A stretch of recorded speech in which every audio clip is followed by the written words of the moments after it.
Garth Brooks' music is not available on Spotify. Oh, yes. It is not available on Apple Music. You can only stream Garth Brooks through Amazon.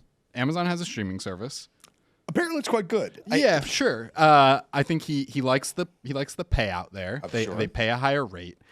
He is the last and most popular meaningful holdout against streaming. Mm-hmm. And when he tells the story of how this album in this box set ended up a Bass Pro Shop exclusive. And also, we say one of a series of box sets. Yes, he's a box set guy. Yeah. So since his retirement... there's new music always hidden in box sets. Yeah, and since his retirement in 2001...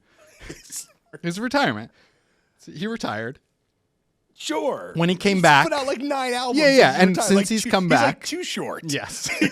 he's too short of country music. Since he's come back, he only releases music in limited ways, especially... He started an iTunes competitor called Ghost Tunes back in the day. I did not know that. He is that still extant? No, Ghost Tunes didn't make it, believe it or not. Are you but then again, neither did iTunes, so, Who's the real loser? Yeah. But Garth Brooks tells this... him and Neil Young working together? Yeah, right. Okay. Yeah, on Ponyo. Yeah. It only gets played on the the other streamer, with the thing we can't even remember the name of.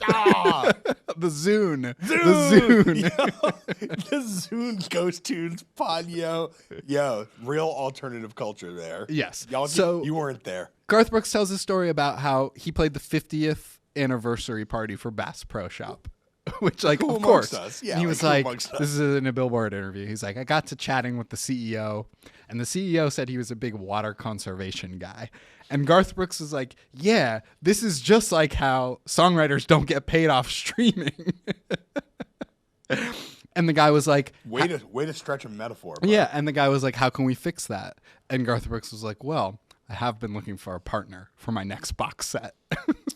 Yo, but truthfully, how does that fix the songwriters getting paid for streaming problem? Like, if your songs are not available on streaming services, not to be confused with streams of water. Right. It's a metaphor. Is it?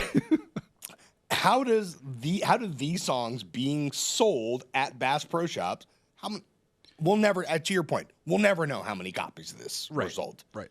I would venture to say not many copies of this are sold. How does that help songwriters? I think by proving that there is an income stream, a better income stream possible. Like, imagine if you were a songwriter on this album, I encourage you to figure out how much money you made off of the Bass Pro Shops exclusive and see if it's better than the admitted fractions of pennies that you made on a streaming service. But he's saying it's possible. Imagine if the next Travis Scott album could only be purchased at Kith locations around the country. Or Audemars Piguet. For those of you who are paying attention, you have to go to the AP store to get like Utopia Volume 2. Yes.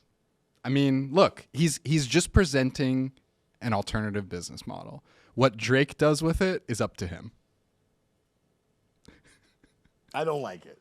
I also think, like, on a fundamental level, if you're Garth Brooks and your audience is so vast and also so digitally unsavvy, you can keep... The thing that I actually find maybe the most reprehensible about these box sets, it's consistent... You find these reprehensible? Yeah, it's consistent repackaging of music that the consumer already has. But hiding a new album in there to buy it. But that's how we got that new Beatles song, too.